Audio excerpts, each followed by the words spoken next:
Hi, I'm Chrissy.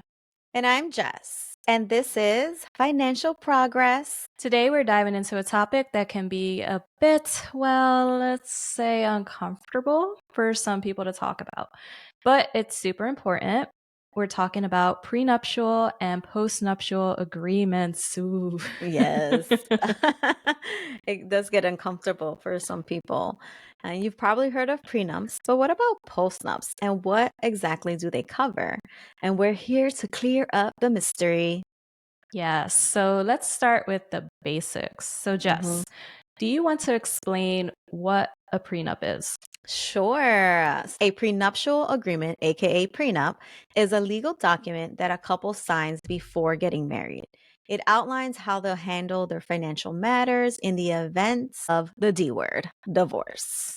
It can cover everything from property division and debt responsibilities to spousal support. Yes, right. So if either person brings in assets like a business, real estate, or savings, a prenup can define what happens to those assets if the marriage ever ended. And it's essentially a way to protect each person's financial interests. Exactly. And it's not just about assets. A prenup can also cover debts. Let's say one partner has a significant student loan debt.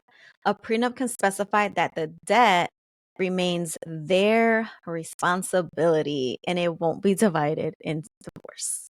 Yes, that's such a good point, especially these days when the student loans are so common. I think it's Mm, important to mention that prenups aren't just for wealthy people. They're about setting clear expectations for both people, no matter their financial situations. right, right. And there's also the emotional side. Some people might feel uncomfortable bringing up a prenup because it feels like planning for a divorce. And I know personally, like prenups or postnups was never talked about growing up. People don't really mention it. I don't know if it's like a culture thing or just people just don't like talking about it. It's like so uncomfortable. But honestly, it's more about planning for any situation. It's having a safety net that can actually reduce conflict if things go south.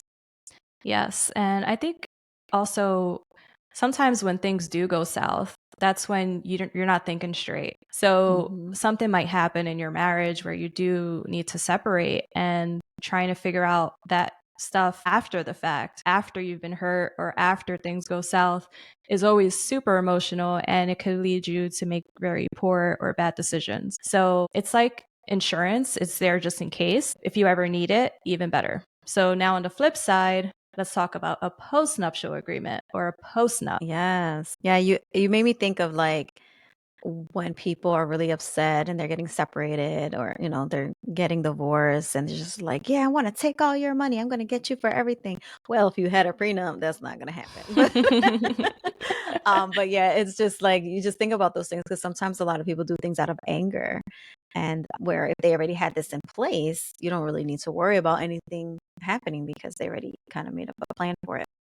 So let's talk about postnup. It's very similar to prenup, but instead of signing it before marriage, couples sign it after they're already married. Yes, and a lot of people are surprised to learn that this is even an option. There are actually quite a few reasons why a couple might decide to do a postnup. For example, maybe their financial situation has changed significantly after they were married. Yes, that's true. And I honestly probably learned this in the last few years. I didn't even know that you could get a postnup while you were married. So I think that it's great for them to have this option for people who was like, oh, I didn't think about having a prenup, but now I need one, but I'm married already. But guess what? You still can. You could do postnup. But anyway, so let's say one spouse starts a new business or receives a large inheritance. A postnup can outline how those assets will be handled, just like the prenup would. Or maybe one partner wants to ensure that their assets are protected in case the business faces financial difficulties. That's a really good point. Like if someone goes into a huge amount of debt starting a business and they expect their spouse to inherit some of that debt, Hmm. that's a crazy thought to think about. So yeah, that's Hmm. another level of protection. Another reason for a postnut might be when couples go through a major life change that shifts their financial responsibilities, like buying a house together or deciding one spouse will stay home to raise children.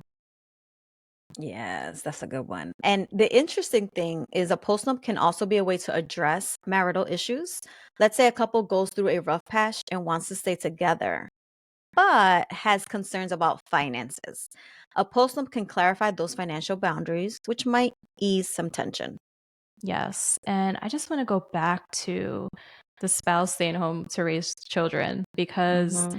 I think that's why it's super important to make sure that if you are a spouse and you're home raising children, that you do set up your own retirement accounts. You can get a spousal IRA or a spousal Roth IRA. So I think that's incredibly important to make sure that money is being put aside for yourself in the event of that, because you do want to make sure that you have some kind of retirement benefits if you're staying home to watch the children.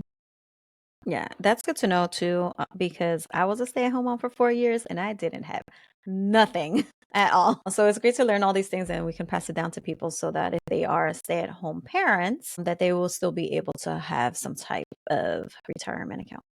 Yes, definitely. Super important. It can create a sense of fairness if things feel out of balance. And of course, both prenuptial and postnuptial agreements need to be fair for both people involved. Courts can and will throw out agreements that are seen as one sided. Well, that's really important.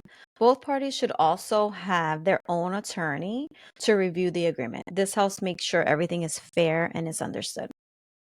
So if you're considering either option, where do you start? This is great.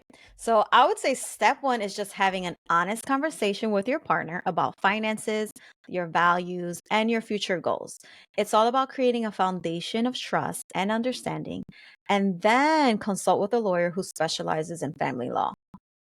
And it's important to approach this without judgment. So, a prenup or a postnup doesn't mean you're planning for a failure.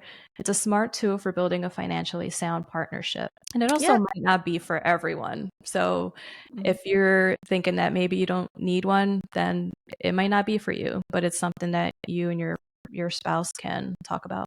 Mhm. But like you mentioned earlier too, it's like insurance. We have to get car insurance. We don't plan to get into an accident, but we still need to get insurance on it to protect ourselves. Same with home insurance and with all the insurances that we get. It's just planning for your future and financial goals. But at the end of the day, prenups and postnups can provide a peace of mind. It will allow each partner to feel protected and valued.